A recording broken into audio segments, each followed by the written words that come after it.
How's it going, everybody? So, over the past couple of weeks, I've been looking into the biomechanics of lacrosse shooting, and specifically, I've been interested in looking into the effects of leg strength on shooting velocity. So, for an offensive lacrosse player, shooting is the hallmark skill because ultimately you want to shoot the ball as fast as possible and as accurate as possible in order to score goals to win games, right?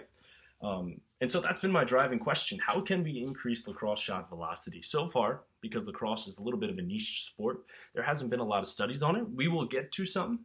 But as you can see, here are the contents of this presentation. I'm not going to get into them. Instead, I'm going to really focus on first this study done by Mercer and Nielsen back in 2012. He described some basic terminology and the discrete phases of a lacrosse shot. Now, let's start off here. Okay, as you can see by the diagram, shows the top arm, top hand, bottom hand. Just so we're clear with this, these terms can be interchanged, okay, depending on if you are a right-handed shooter or if you're a left-handed shooter, okay? The more important terms for this particular presentation is going to be the drive leg and this lead leg, which I'm going to call the stride leg. So we have the drive leg and the stride leg. The drive leg is going to be the back leg, stride leg, that front leg, as you can see with the diagram. And they are all involved in these 6 major phases of a lacrosse shot. These first 3, the approach, crankback, and the stick acceleration, these first 3 are highlighted in white because they have a little bit more of a contribution to the lacrosse shot velocity rather than these last 3, stick deceleration, follow through, and recovery. That first phase, which is the approach, occurs when the player is starting to extend their hands, plants their drive leg into the ground, and begins the movement. The second phase, the crankback phase, has 2 distinct parts, really with the upper extremities and the lower extremities.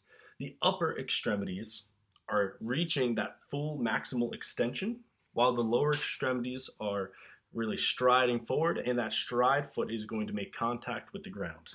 That ends that crankback phase. And then finally, the stick acceleration, which is the fastest of the phases. That's when the stick is moving forward and eventually is transferring that energy and momentum of the entire movement into the ball. Okay, this phase ends when the ball is released. Now, as I mentioned, there have been a few studies on lacrosse shot velocity. 3 main ones that I want to get to. Macaulay et al. Actually studied accuracy and velocity with different release angles. So overhand, sidearm, and underhand release angles, and found that the sidearm shots created more power, created more shooting velocity, but couldn't really create or develop a reason why that was. Vincent et al., the second study, found that higher stick velocities and higher transverse shoulder rotation led to higher shot velocities. So looking at the upper body movements.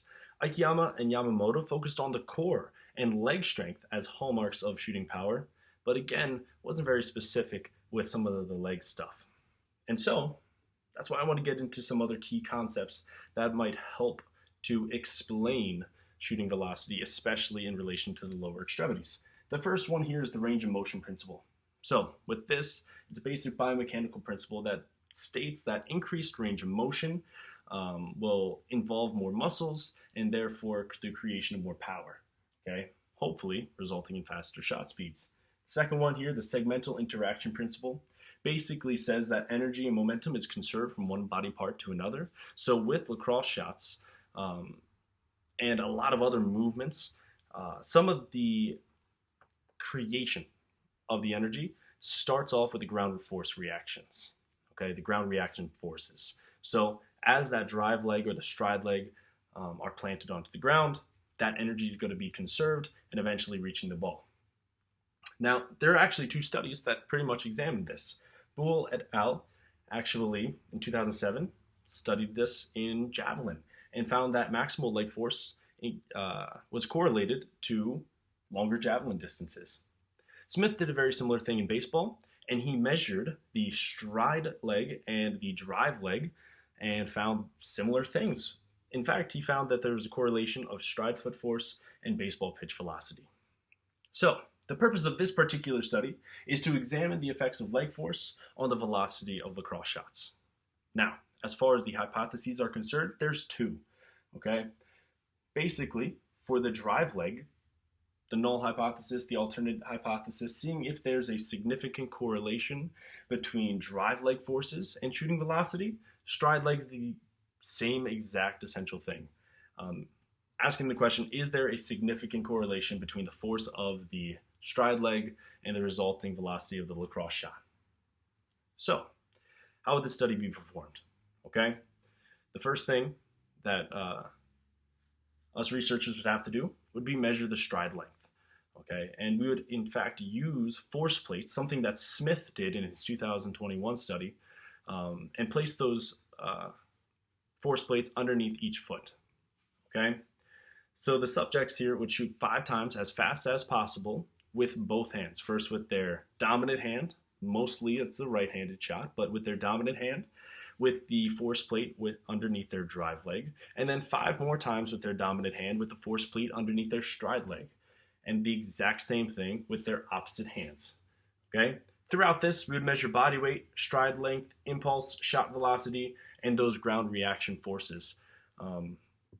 Until ultimately, we would go through a 2x4 MANOVA to compare the drive and the stride leg forces with the handedness, so left-handed versus right-handed shots, with the impulse being the time it takes for that movement to occur, the stride length, and the shot velocities to see if one of these variables has that significant correlation. So, if you have any questions, please let me know.